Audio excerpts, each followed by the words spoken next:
Lapit na pala magpasko. May tanong ako sa inyo. Excited ka na ba? Ramdam mo na ba ito? Yung totoo? Opo, dahil may bagong damit at sapatos. Excited! Ano kaya regalo ni Ninong at Ninang? Yay! Excited na! Madaming magiging aginaldo kay Ninong at Ninang. Okay naman. Okay lang. Pero di na katulad ng dati na masaya. Masaya. Namimiss ko na yung asawa ko, lalo na ngayong magpapasko. Sabay lang sa agos ng okasyon. Walang pera ngayong Pasko eh. Not extraordinary. Vacation, bahay lang kami. Sakto lang. Masaya, pero magastos. Ang Pasko? Naman! Eto, okay lang. Dahil kahit anong mangyari, tuloy na tuloy pa rin ang Pasko.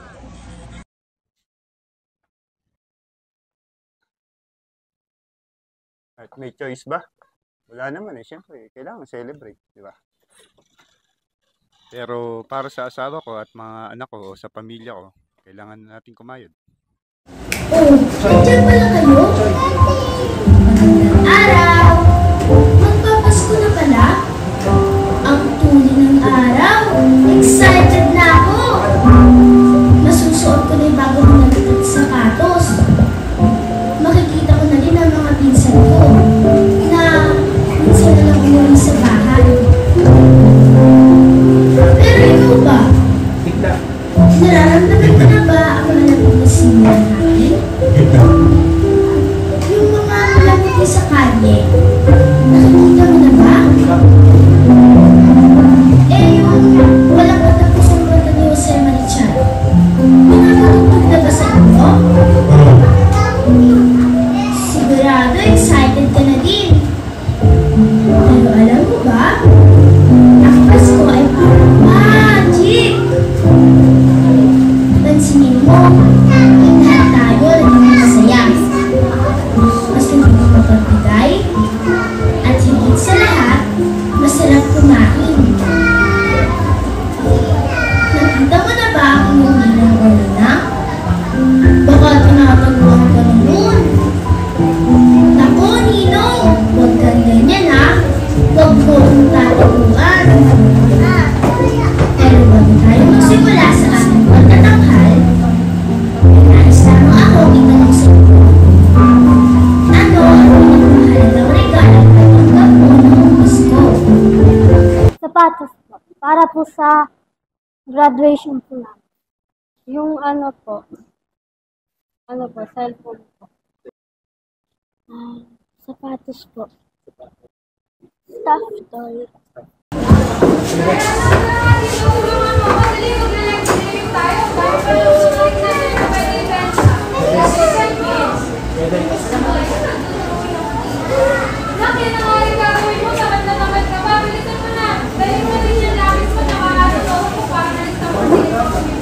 Sige, start na tayo ng live. Hi guys! Ayan, start na tayo ng live. Okay, ayun, dami natin yung bago dito na nagamit ng pwede benta.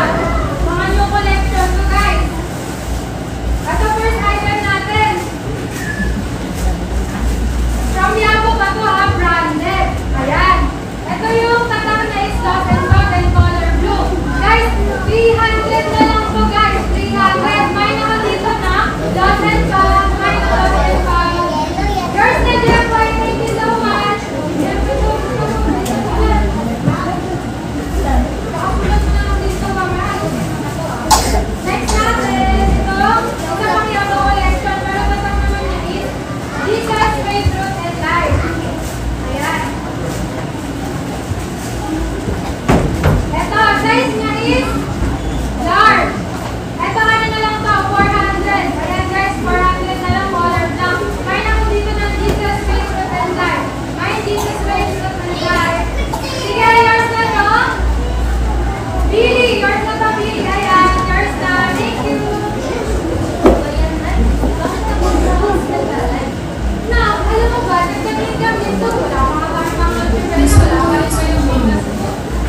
Siyempre, napatawag ka.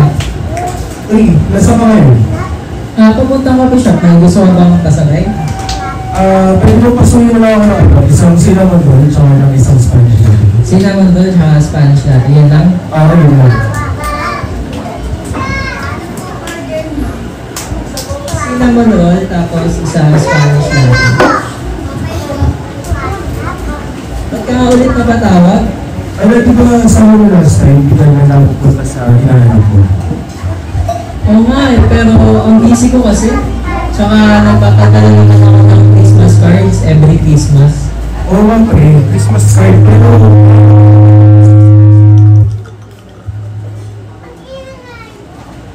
Sige na nga. Pupuntahan ko siya ngayong Pasko pero after na nito ma-deliver ko sa'yo yung kape mo.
Surprise!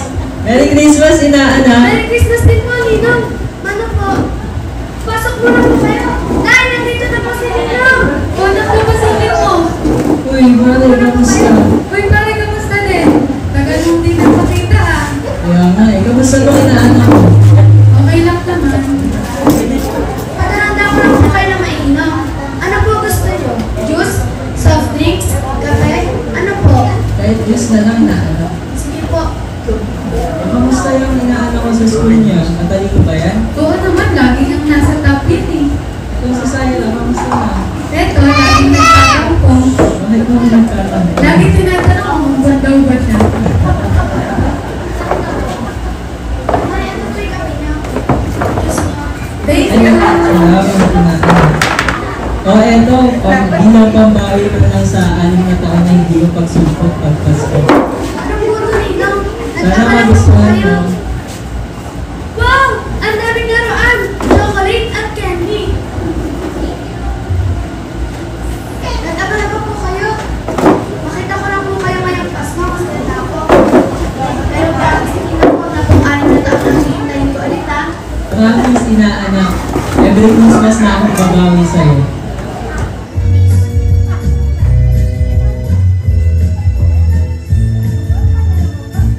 Nakita niyo ba yung Ninong ko?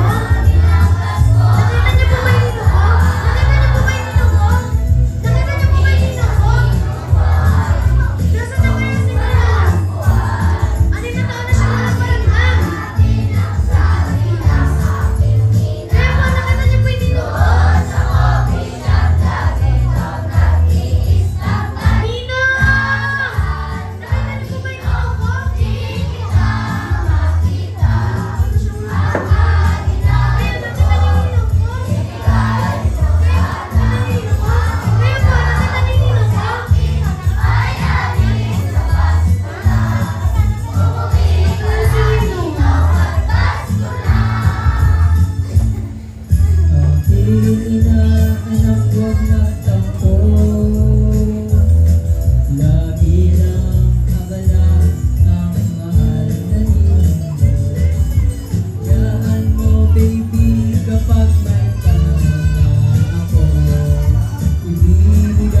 sa'yo sari-sari aginaldo. May bait ng ninong, di ko man nakikita. May padalang sulat, may Christmas card pang kasama. Dalangin ko ninong, tayo ay magkita. Nang sa Paskong ito, ako'y ligaya. Galingan mo na ninong at Pasko na.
Bago tayo magsimula sa ikalawang kwento, may pangalawang katanungan lamang ako sa inyo.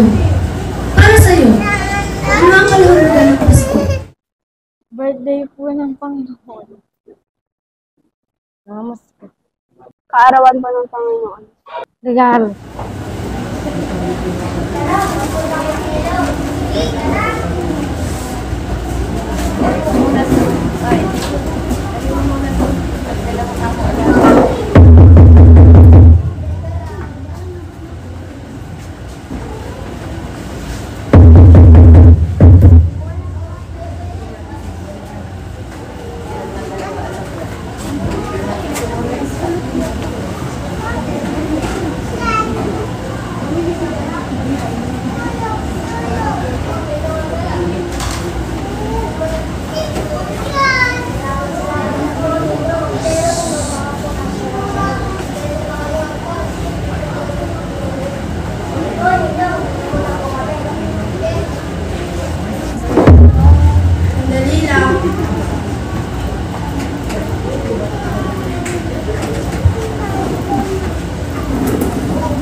Kompleto yata kayo ngayon ah. Pasensya na, Lolo. Walang may bibigay sa inyo. Okay lang po, Lolo. Ay, mga bata ko. Hindi kayo, mga hapon, anak. Pasok muna kayo sa akin. Mga hapon, muna kayo sa akin.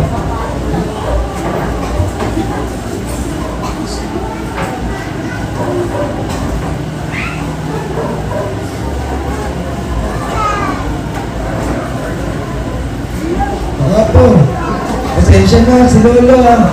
Walang bagong may bibigay. At tininaw po season ni Lolo. Bagong bago.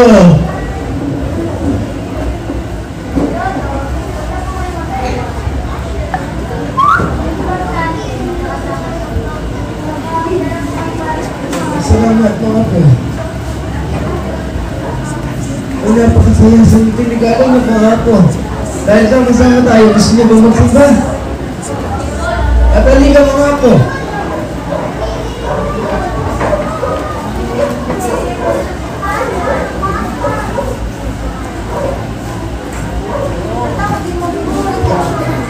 Mga po, manalangin muna tayo.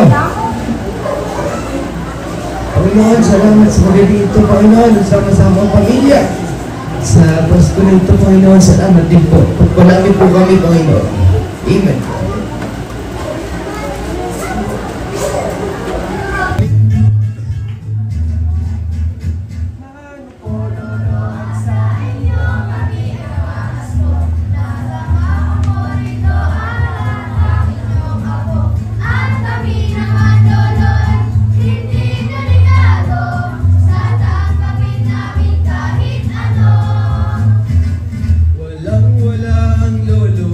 Pasensya na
pagbibigayan. Celebrate natin sa pagbuhay ni Kristo.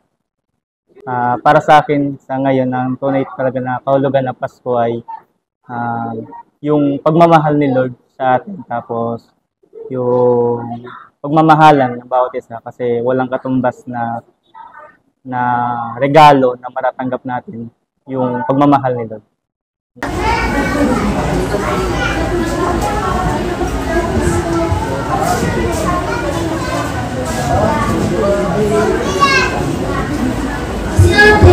Dati, masaya tayo. Maraming handaan, maraming bisita, maraming regalo. Ngayon kasi, parang lahat.